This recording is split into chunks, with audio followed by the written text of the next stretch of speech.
In this video, we're going to talk about fiberglass filler, SMC, body fillers, and some of those. Because I've had a question about that on YouTube, and there's a lot of confusion, especially between what's the difference between fiberglass and SMC and how do you repair it. So I'm going to talk about that. If you are here joining us, be sure and leave a comment and say hey, so I know that you're there, and make sure let me know if everything's coming through clear. I hope you all having a great Friday, and we'll get started with this. First, I'd like to mention down in the description, I've got some links about some of the products I'm going to be using, just to kind of give you an idea of what I'm talking about, because I haven't really figured out how to put pictures on here on this live stream. But so I do got some links down there, and I'll be talking about them. But I've also got a checklist, and it's free. And basically what this is, it gives you a list like, disassembly, takes you through all the steps, and as you go through them, you check them off. The body repair and painting and all that, it's a checklist that you go through. So that's that's down there. Just show more. I'm probably go to it and you can read that. So anyway, yeah, I did have a question on YouTube about fiberglass, and that brought up a good question. It's not directly about what the question was. We'll go to that in a little bit, and I kind of unsure about what he's talking about in that one, but maybe y'all can help me out. But let's talk about fiberglass. Now, a lot of people think like there's still cars made out of fiberglass, and there really is not. About the only fiberglass parts there are in these days is some of your aftermarket parts will use fiberglass because you can build modes for it, lay it out.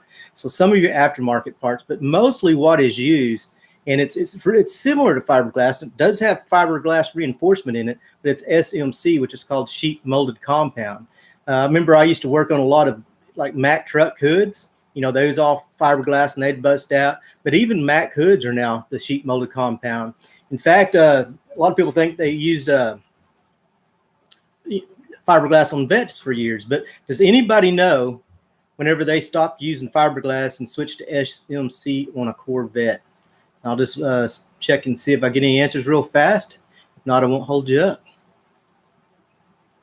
Well, believe it or not, they actually they started switch to SMC in 1973. So anything before that was your traditional fiberglass, like the was on a boat or something like that. But in 73, they switched to the SMC.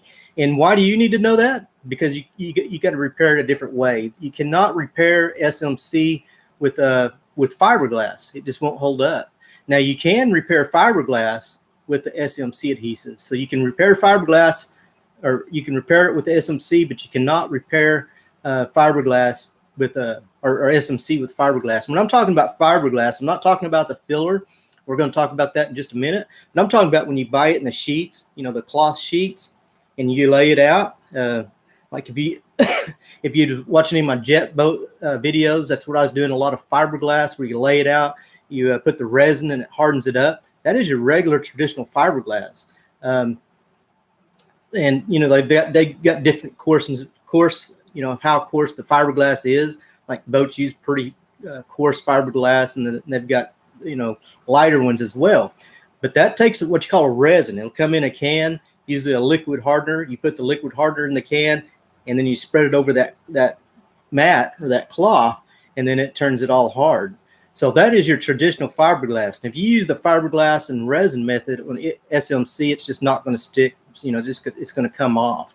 So anyway, that's fiberglass. Now they also have fiberglass filler, and what that is, it comes in a can just like body filler, and you take it out, and they got long strand, short strand.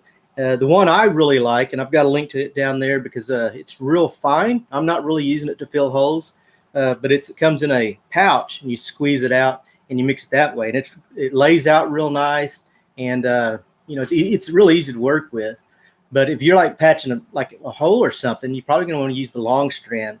They've got different brands, and I didn't link every one of these, but I'm sure you've heard of kitty hair, tiger hair, Duraglass. That's all kind of the same thing, just different brands. So that's what the fiberglass filler is for. Now, what I use the fiberglass for, anytime that I weld something. Let's say you're welding a section up somewhere that's going to, it's not going to have any seam sealer because it's showing like an A pillar or, something like that, and you weld it. Well, body filler doesn't really seal, moisture can absorb into that. And if you got just the tiniest pinhole, maybe you don't even see it, there's a tiny pinhole in there or anything, it's going to cause corrosion, and, it's just going to start rusting from the underneath the body filler, and eventually that's going to all come off. So it's recommended to always put some fiberglass over your welds where you welded. And all that is for is just to seal that up, just where moisture cannot absorb fiberglass. So we'll put that on there, and we'll just rough that up, real fast, real quick. We don't really trying to shape it, because that is one thing about fiberglass. You really can't shape it that good. I mean, it doesn't feather edge real well. So you're going to want to just get that to where it's over that welded area, and you want to come over with some body filler and do your final shaping, because it's going to do a much better job. So anyway, I'll put that over the weld, and then I will put the body filler on, then I'll sand that out, and then you can go on to priming and blocking like you normally would. So that's the fiberglass filler. Now, SMC, sheet molded compound, it is a lot like fiberglass. It does have fiberglass strands in it, like the Mustang hood. There's a ton of parts out there, Corvette. Now, Corvette's kind of moved into a lot of carbon fiber. They're using a lot of carbon fiber because it's strong and lighter. But how you can tell the difference is on the back side. If you've ever filled up like a boat inside where you can feel the underside, you can feel those strands. You can see those fiberglass strands. But if you feel it or look back there and it's just smooth, real smooth, it's SMC. And it's got fiberglass strands in it, but it's mixed in with more of a rigid plastic, rather than a resin. So that's the difference. And they do make a repair adhesive. You can use a fiber reinforcement, just kind of like you would fiberglass. It's a little bit different, but you can use that to build up like fiberglass. But rather than putting that resin on there, you're going to put this. It's a 3M adhesive, the one I'm familiar with. I'm sure there's a lot of other brands out there, but I use 3M. And you can use that to fix a crack or whatever you got to do. Now, that can also be used for fiberglass. In fiberglass, I really prefer just using regular fiberglass, but you can use that for either one. So that's what SMC is and how you repair that. Now, body fillers, I want to talk about that just for a minute, because there is a couple, not all body filler is the same. And, it's referred to as mud, Bondo, plastic filler, body filler. It's all basically the same thing. Bondo is actually just a brand. It's a brand of body filler. It's probably one of the first ones that came out with it. I'm not sure. 3M owns them now. They own a lot of stuff. So, but it's your older body filler that they used, a long time ago, and you can still use it on your older cars. It does, to me, just my opinion, it doesn't sand us quite well. It seems like it has a few more pinholes, just a little bit harder to work. But you can use that on your older cars. But on the newer cars that have a zinc coating that's on the steel, when it's dipped and all that, if you actually use that type of body filler, the warranty, is no good. If, something happens to it later and has a problem because the zinc, it didn't get that zinc coating back on it. So most of your premium plus type body fillers, I use a lot of 3M, premium plus. Evercoat makes a couple of them, like Rage and I can't think of that other one, the one that turns green. So there's a lot of them out there, but it will say premium or premium plus or something like that. And that's a premium body filler. And the difference between that and just your traditional body fillers is it does have that zinc in the body filler. So when you apply it over that steel, you're getting a corrosion protection, like you would, putting the zinc back on there. So that will hold up for warranty. So that's why they started coming out with a lot of the premium body fillers, just because the cars, are dipped in the zinc and have that zinc coating on them. I also think, it's probably a little bit more expensive, the premium fillers, but I think it's worth it because, man, they really sand a lot faster, easier. It seems like spreads on smoother. And a lot of times with the real good body fillers, I don't even have to, you can if you want to, but a lot of times I don't even have to put a glaze putty on there. A lot of times you can put that glaze coat just for your final coat, just to smooth it up. But a lot of times this premium sands so well, you really don't even need that. So that's kind of the difference in body fillers. And again, I've got some links down there. Not all of them. I've got a link to that that checklist. If you want that free checklist, you can go there, and it just gives you a checklist. You can go through each step by step, check it off as you go through. Now, you may not need every one of these steps, depending on what job. If it's a real small job or whatever, but it will help you forget. I mean, remember, every step that you need. Even, did you blow yourself off? Did you clean the work area? Just things like that. Did you feather edge? There's just quite a few check marks, and if you'll go through that, it'll help you eliminate a mistake. Because I don't know about you, but I've done that a lot. Especially maybe not with body work. Well, I have. And if you go through those steps and miss one, then it's kind of too late to go back. It's going to cause a redo or something like that. You don't want that. These materials are too expensive to be redoing a lot. So, but I know where I've done it a lot. Like I remember when my kids was little, I got a swing set. Well, I had that thing about all the way together, and then I had to take it about all the way apart because I missed a step, and it's kind of the same thing, but these directions are a little bit better. I know those directions on some of that stuff that you get, like swings and stuff like that. I mean, it's not very clear, they kind of draw it out and you can't really tell what they're trying to say, but this is pretty thorough, step by step. Anyway, also there's a link to some of these materials. Again, it's just the ones that I've used and familiar with.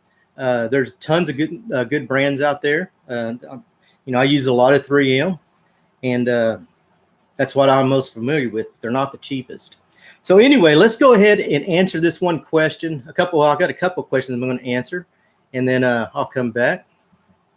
So the one about the fiberglass, and I may need your help a little bit on this because I'm not real sure if I understand the question correctly, but this is from Bruno, and he says, "Hey mate, can you answer this question in your next video?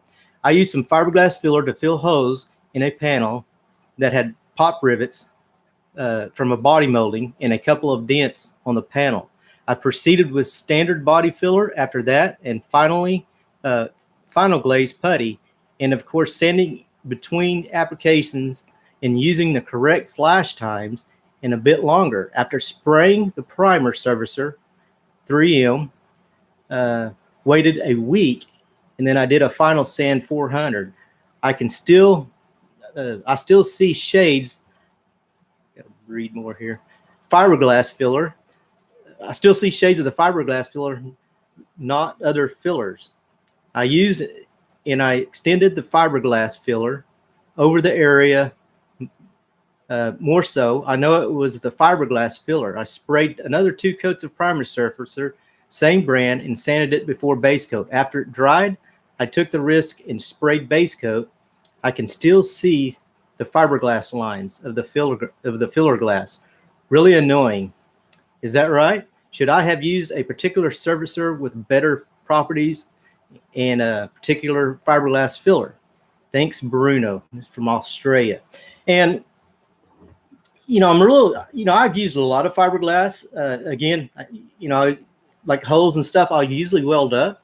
I'm not saying you can do, I've known a lot of people fill holes like that, but I've put the fiberglass on. Of course, you sand that down, and then the body filler goes over that. And I really don't understand how the fiberglass fillers are penetrating through the body filler and the glaze putty. And just for thought, I'm not saying that that's not happening. I see new things every day, especially when I'm teaching, something comes up. And but I'm wondering what you finished out sanding the glaze putty with. That was the last thing you put on. If did you go up to 150 to 220? Because what I think it may be, and I may be wrong, but I think you may be seeing some sand scratches, especially if you finished it out in 80 or, something like that. Anything finer than 150 is probably going to show through the and depending on if you just cross sanding, straight lines, you'd kind of see straight lines. If you just kind of going back and forth, it may be squiggly lines, may look like fiberglass. I'm not sure. That may not be the problem, but that's the only thing that comes to my mind. Unless the only other thing I can think of for that is maybe you put the filler on and sanded most of that back off and the fiberglass was showing again, and then you put the putty on and sanded too much of that off when you are sanding back to the fiberglass. So if it is the fiberglass showing and you don't see the body filler or putty that's covered it all up, it will show. I mean, it does not sand real smooth like body fillers. You know, some of those strands may sand a little harder, you know, than the rest of it. So that could be a possibility. So if that's it, you know, I'd go back with some body filler and make sure you cannot see any fiberglass anywhere. Make sure it's fully covered when it's sanded out. So you want to, you want to leave a little bit of room to build with body filler, because, and that's the thing about it with just like metal. When you hit metal, you're not going to sand down no more. So stop. You know, you need to fix something or whatever. Same with fiberglass. If you're hitting fiberglass when you're sanding your body filler, well, it's going to sand slower than your body filler. So it's going to start getting unlevel on you. So, you know, if you're starting to sand through and you see your fiberglass, and I'm assuming you're talking about fiberglass filler like the kitty hair, tiger hair, Duraglass, or, you know, one of those. And some of those do have pretty long strands. One of those two things is the only thing I could think of. And I'm going to go back over here real quick and see if anybody's had this same problem that you could share with us. Is the correct shape body filler with 80 glaze with 180 primer? No, usually on your glaze, you want between 150 and 220 before you start the priming process. You can start it out with 80, but you want to guide coat that, you know, some spray guide coat, and go over it with, you know, the Mitchell P pages, you know, says it goes to 150, but, you know, most people go from, you know, 150, 150, 180, or 220 is what they finish that out with.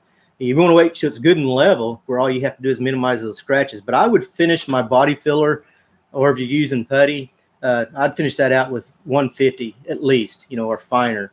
And then your primer.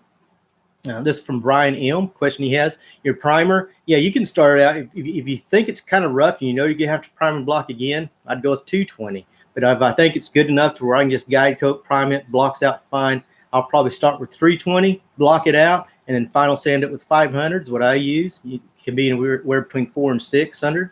But I'd do that, and then I would then I'd have it ready for paint. Let's see, for plastic bumper scratches, this is from Brian. For plastic bumper scratches, should I use plastic body filler for primer sealer? Plastic body filler for primer sealer. You should not use plastic body filler on bumpers. I know there's some people out there that do it, but it's not recommended and it doesn't really work well. They do have a flexible parts putty that you can use. I know Evercoat makes one, and I think 3M makes one, but it's designed especially for, you know, flexible parts. Other than that, you know, if it's real bad, real deep, you want to get some of the 3M adhesive. They make an adhesive for flexible parts, and then you could prime it and block it out.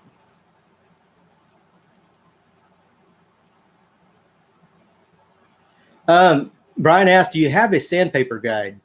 And I do. I've got one. I'll have to find it and link it up here later, but I do got a guide for like body filler, and one for final sanding, and one for like buffing. I think it's 3 different ones, but I'll try to remember and get that linked up tomorrow. I think I've got a video about it too. I might link that as well.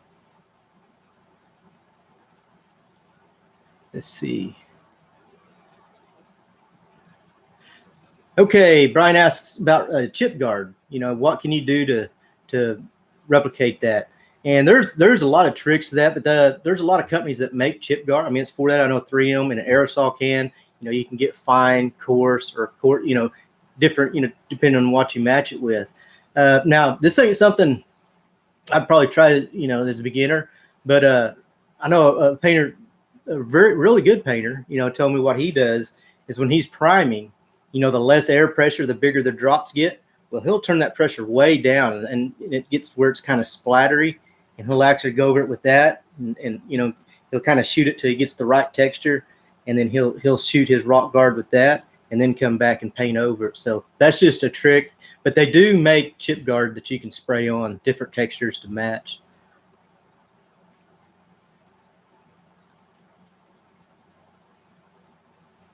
See, work good. Hey, Tom, you see working on a 79 Dodge pickup. So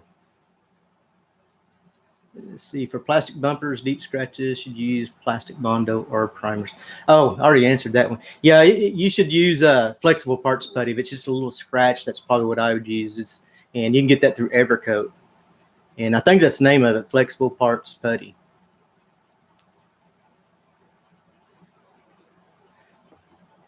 Okay, I'm gonna go back over here real quick. I think I had a couple more questions that not about the Bondo. I'll answer those, then I'll come back.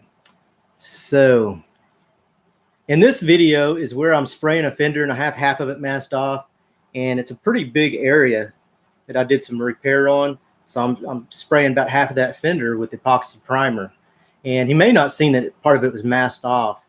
May have been, but it says, I see you're putting epoxy primer over bare metal and the filler, but why across the rest of the painted panel, surfacer, and not just your work area? I thought epoxy primer only needed to be for the spots that had to be sealed. Thanks for the great videos. And that's El Cheapo Uno. So yeah, you don't necessarily have to use epoxy. Epoxy is designed, its main purpose is for metal, you know, is for corrosion protection. But the good thing about epoxy, it's very compatible, very friendly. You can put it over layers of different things like your paint, your base coat, your metal, your body filler, and you're not going to have any problems. So you don't have to worry about putting it on. Like self-etch, you got to be careful with one of those things. You know, some of those, you do want to try to hit just the metal, because it can actually lift some of your edges, even the body filler if you get it on heavy there. So you got to put that on real light and be real careful with that. But in that video, I had half the fender masked off. I had it back masked, and I was kind of getting a soft edge right here where I didn't have a real hard edge. But I bet what he saw in the video, you know, just wasn't masked, and he thought I was epoxying the whole fender. So yeah, no, you're right. You don't necessarily have to epoxy. Just the metal's the main thing. But usually if I'm using epoxy, I'll go about as far as I'm going to go with the surfacer. I might go a little bit further with the surfacer, and either that or I'm going to use a direct metal primer surfacer. I usually do one of those two methods. So thanks for asking. Hope that helps answer the question. Let's see, I can't remember. Oh, I did have some great tips. Whenever, I don't know if you saw the rust removal video where I tried out that metal rescue, but some other people came in, if you want to go back to that video, and gave some of the tips that they did. You know, some of them was different brands, vinegar and salt. One of them talked about getting a 5-gallon bucket of it and drilling a bunch of holes in it and put all the like nuts, bolts, whatever, in the bucket with the holes, and he'd dip that in the first bucket that had the solution in it, the metal remover or rust remover, and he'd let it soak for about 24 hours, and he'd pull it out, and it'd drain, and then, you know, real clean. And then the product, and I know Metal Rescue, their liquids like that. Now, let me see if I can find it. Evapro Rust, what he's talking about. But you know, you can put the lid on and reuse that over and over. And he says you can this one too. So either one of those you can use over. So put the lid back on it and you can reuse it. So anyway, I just wanted to do a shout out to all of you. Dicer 328.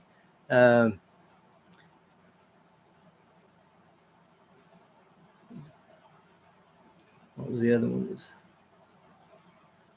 Now there's a couple of other ones I've done lost it now. But anyway, yeah, some great tips on there. And I really appreciate it. You know, you come on here, and that's how we learn. You know, I know some, I don't know everything. We can kind of learn from each other. There's a lot of, especially old time restoration guys. You probably know a lot I don't. You know, most of my time's been spent, you know, just collision repair. So probably you've done a lot of restoration stuff that I'm not even, you know, that I haven't done. So, you know, we can all learn together. Okay. All right. I think that's about it. If I missed anything, just let me know.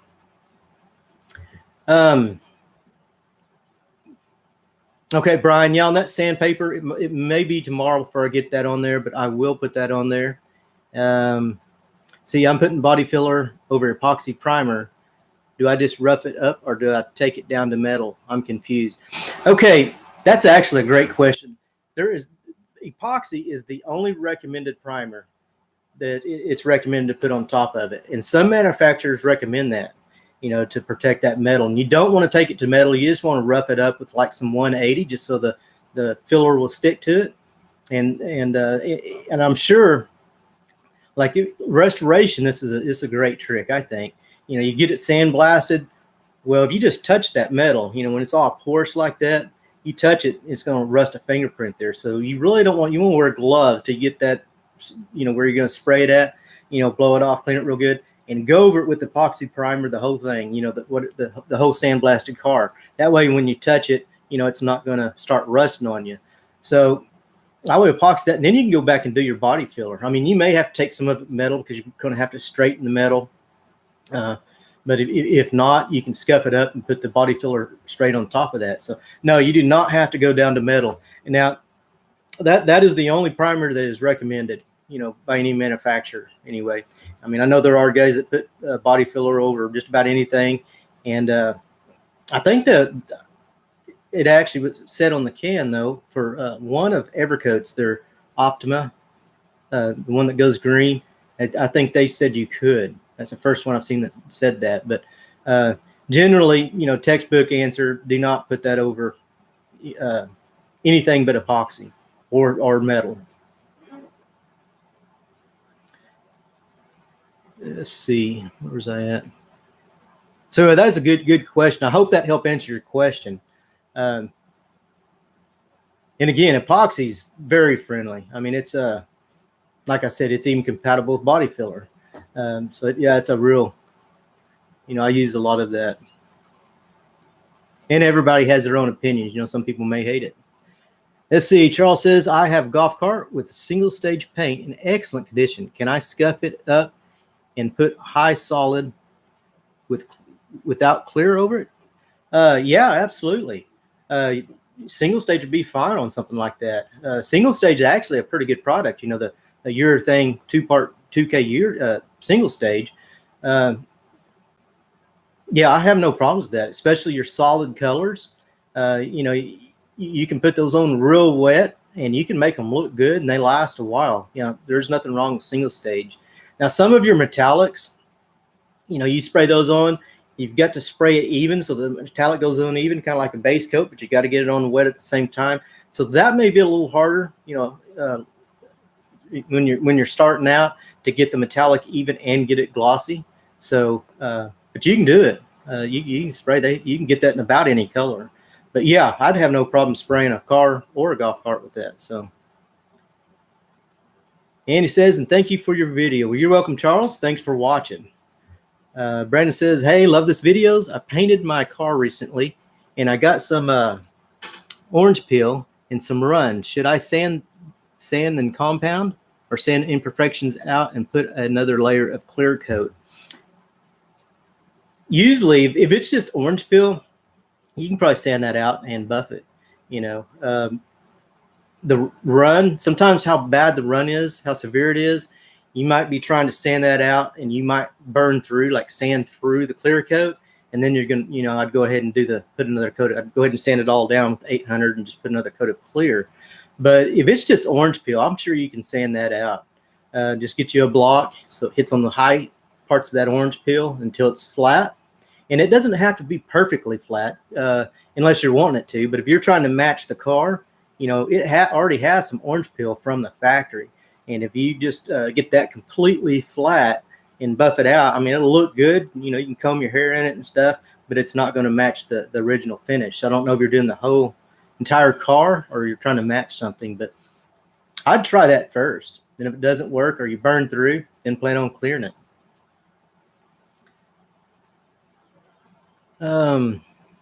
Thank you. Let's see. Northwest, I recently backed into something and messed my fiberglass bumper. Money is tight. I was thinking about using spray foam and then carving it to shape, then fiberglass over that. I've seen people do that on YouTube, things like that. And I mean, I've never done that, but I think the reason most people do it is just make it good enough where you have, I mean, Kansas don't really have those inspections to where, you know, you can't have any holes or anything like that. But I've seen people do that just to pass inspection. That was the only intent. But yeah, it's probably not going to hold up. And fiberglass, is it a, I bet it's the plastic flexible bumper. You know, most of them are. There are some aftermarket bumpers that are fiberglass. You know, they're aftermarket, like a kit you can buy. So I'm not sure if it's really fiberglass or the flexible plastic. But if it is regular fiberglass, you could, what I would do is I'd take it off and go to the back side and put a couple layers of fiberglass on the back side, and that'd kind of build that form, that shape for you, and then flip it around and put a couple of patches of fiberglass on the front. I'm talking about the fiberglass mat and the resin like we talked about earlier. That's what I would do. And then you'd have to finish it out with body filler because that fiberglass is not going to sand just perfect. But that's what I would do. But yeah, if somebody else has done something, you know, has experience with that spray foam and fiberglassing, I mean, if you're using regular fiberglass, that would hold its shape and it would hold. So, you know, I know a lot of people like build those custom parts and stuff like that. They will use foam just to make the mold, and they will lay out fiberglass over it. So it could work. But my question is, you know, is the bumper fiberglass or plastic?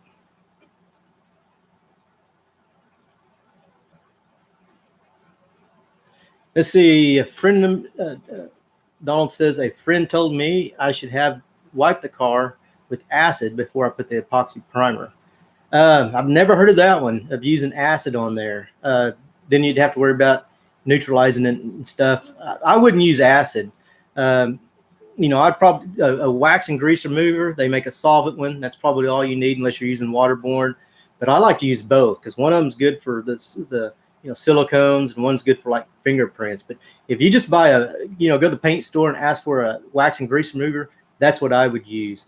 And think about using wax and grease remover. You don't want to wipe that down real fast and then come back with a coat. You want to allow that stuff to flash off and make sure there's no, and that's a mistake. I mean, that happens a lot. Don't go on too fast with your primer. Make sure all that is evaporated off after you dried it off and there's none there. But I have never I've heard of acetone, but not acid. Let's see. Donald says, I appreciate your help. Well, you're welcome, Donald. Let's see. Northwest 11 on my motorhome. Living in my motorhome. See, Brian, did you just say Kansas? Yeah, I'm in Kansas.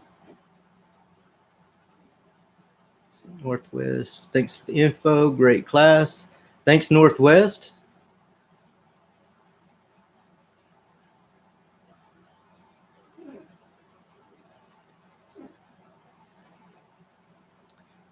Let's see, for self-etch filler primer, would you use a speed coat, Eastwood? Most of my etch primer, I don't use a whole lot of it, just for maybe like a little burn through or something like that. And what I use is it's through U-POL. They make a bunch of aerosol cans, and that's the brand I use. Sometimes I use PPG. Their specialty coating. Use some of that too, but usually I use the U-POL for, you know, self etch. You know, it's just one stage. I have used Eastwood too. I did use that for one project. We used a lot of Eastwood products. Have not used Spray Max filler. So, see, Donald, that's what I did.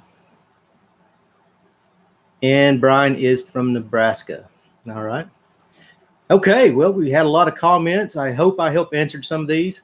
Again, I hope you kind of understand the difference between fiberglass filler, SMC, and body fillers, and the premium regular body fillers and the premium body fillers that have zinc, like for the newer cars. So let's see. John says, I've tried Transtar and SEM self-etch. I've tried the SEM. They're good too. I haven't tried this Transtar with bad results. I haven't tried U-POL yet. Thanks. Yeah, I have you know, I have good luck with U-Pull. That's kind of why I've stuck with it. And, you know, it seems like it works really well, you know, and I just put, you know, it's something I just put on real light, maybe where I had a little burn through, and then I'll, you know, apply the primer sealer and then base. Hey, Donnie, it's Mike from great job. Hey, Mike. Well, thanks for stopping by. And so I guess we'll go ahead and wrap this up. Let's see. Let's see. John says SEM high build makes base coat crack for some reason. I've seen. I know what you're talking about. That high build primer in a spray can. I haven't really used that certain product too much, but I'm not sure why it would crack the base coat. That's weird. Michigan, thank you. Well, anyway, thanks everybody for showing up. Hope you have a great Friday. Again, there's that checklist down below, and some of these products I've talked about. Again, it's just some that I've used. There's a lot of great products out there. You can check with your auto parts store and you know, see what they have available. So anyway, thanks for watching. Take care, and we'll see you in the next video.